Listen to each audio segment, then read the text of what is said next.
Wishlist Platform Gun on Steam or download and play on itch.io. Links in the description. Platform Gun is a puzzle platformer game I made in the first half of the year, and this is the first real game that I've properly finished. The basic idea is that you can shoot platforms with a gun and ride them. If you haven't played it yet and don't want to get spoiled gameplay wise, then pause the video and give it a try. It's a free 20 to 30 minute game, link in the description. The idea came from a Metroidvania project I abandoned while I was beginning in Godot. As I have a bit of a history of overscoping and not finishing projects, I thought it would be better to focus on making a game around one central mechanic. I started by strip mining the controls off the old Metroidvania project, and only to realize that the code was complete trash and that I needed to rewrite everything from scratch regardless. The character controller and tween animations was set up pretty quickly, but getting the player to stay on the moving platforms took a couple of iterations. My original implementation relied on the Godot physics engine, and this led to issues where the player would slide off the platform if the angle was too steep, or simply just getting stuck in the walls due to Godot's physics sometimes not working. I eventually settled for a system where the platform was just an area, and the player would detect it and try to mimic the movement. The only problem was that the acceleration had a small lag between platform and player. This led to the platform moving before the player detection, and this meant that if you sped up the platform and stood on the edge, you would fall off. I turned the speed increase from instant into a 0.2 second acceleration tween, but this didn't fix it. So I did a hacky band-aid fix by adding a bit of velocity to the player to match the acceleration of the platform. This substantially reduced the chance of falling off, and it mostly fixed the problem. I also made the character do the splits for some reason, and I eventually removed it. I added it because I thought it would be a cool way to dodge bullets, but it allowed people to break some of the levels, and nobody used it for anything else, so yeah. Speaking of levels, my level design process was to think of a mechanic that I would like in my game, design it, and then design a level around it.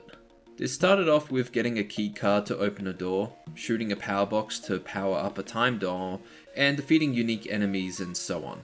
I didn't really follow any strict guidelines and just went with what felt right for the game.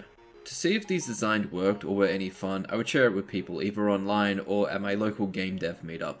Some of these levels were pretty solid from inception, while others required around 10 different iterations before playtesters consistently understood what the idea of the level was meant to be. This is particularly true with two of my levels, where you experience a new enemy. I had 4 enemies for my game. One was the generic zombie enemy that runs towards you. It takes more damage from headshots, which is indicated by blood splatter. Something that I and many playtesters did was group up a bunch of platforms and launch them all at the same time to destroy whatever enemy was in our way instantly. I found this fun and wanted to reward the behavior, so I made it so that if you managed to get the enemy to overkill by a certain amount, that it would spawn a bunch of extra blood and coins. The next enemy was a turret that gave you a bit of time to fire back on. I was thinking at the time that these would involve more strategic gameplay to deal with, but it didn't quite work out that way. There isn't much to say about them, and if I was to return to Platform Gun, I'd probably create an enhanced version of the turret that involves slightly more interaction with the platform gun. The next enemy was the Ceiling Eye, purely just there to slow down movement, using joint 2D nodes to make them dangle and prevent the player from moving forward. I thought it would result in a quick and easy puzzle that would be satisfying to solve. But I was wrong. I watched multiple people get stuck on this enemy. The idea of the enemy is simple. If the enemy can see you and you're looking towards it, it will close its eye. When you look away, it will open and take damage from the platform gun. There were a couple of problems though. Number 1, the eye would remain closed if you were not within the line of sight. This would cause some confusion in certain scenarios where a door was blocking the eye. Number 2 is that the point of origin the eye was static, so when people ran into it and pushed beyond its point of origin, it would open up when the player also ran beyond that point, leading to even more confusion. I solved most of the problems by fixing these 2 scenarios and through a bit of level design, making it so that when you first encounter them, if you want to leave the area, you had to kill one of these 2 eyes, revealing that if you turn to one of them, the other one opens. The next enemy was even more difficult to get people to understand, and this is the blind enemy. It's an enemy that will move towards detected sounds, attack the player if they're near, and reset after a period of time if it doesn't detect any more sounds. The sound detection was done with actions like walking or platforms hitting the wall, spawning a big area object, and sending a raycast to see if the sound was in line of sight of the blind enemy. And if the blind enemy was, it would run towards the sound. The problem here is that nobody understood how it worked at all. So I added a couple of things to fix this. An exclamation mark to show where it was moving and to show that actions made sounds. A large question mark to show when it was resetting. Sound cues to indicate what the enemy was doing.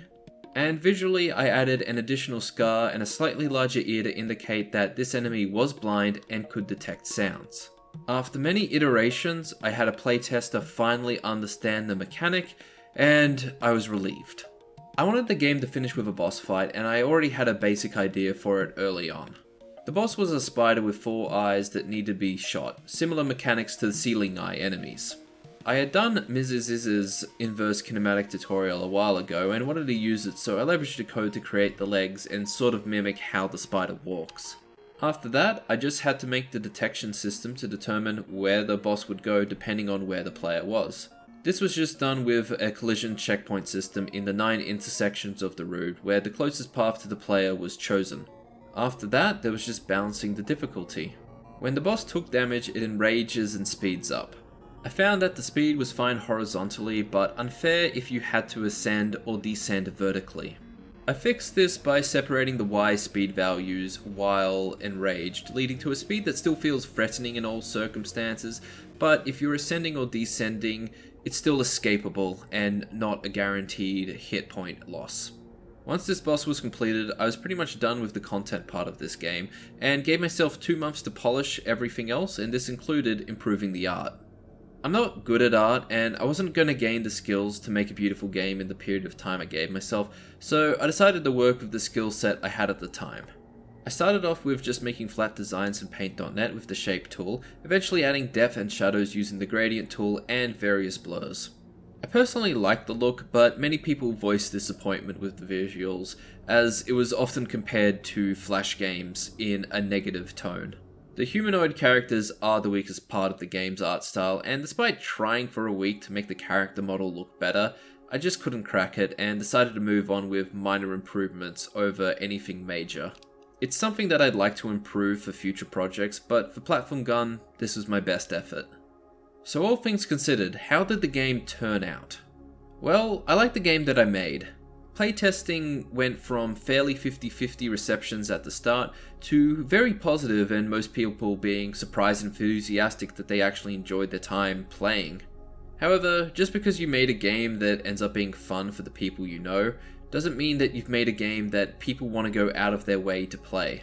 After the first week of releasing the trailer, I had 4 downloads, one of them being myself. This means that if I go off trailer views alone, I had a conversion rate of just over 1%. It's important to share this information because the result of what I made is fairly normal by solo indie game dev standards, especially for a puzzle platformer. Perceptions are often skewed by survivorship bias, and it is typically much easier to build off success once you've found a winning formula. But until you find that winning formula, I point to my sustainable failure video as the ultimate reference point on how to move forward when hard work doesn't result in your desired outcome. The downloads have improved after sharing it in another game dev circle, and I plan to continually promote the game in future videos since I think it is worth people's time. Until then, I'm Brano, and you should play Platform Gun if you haven't yet. Link in the description.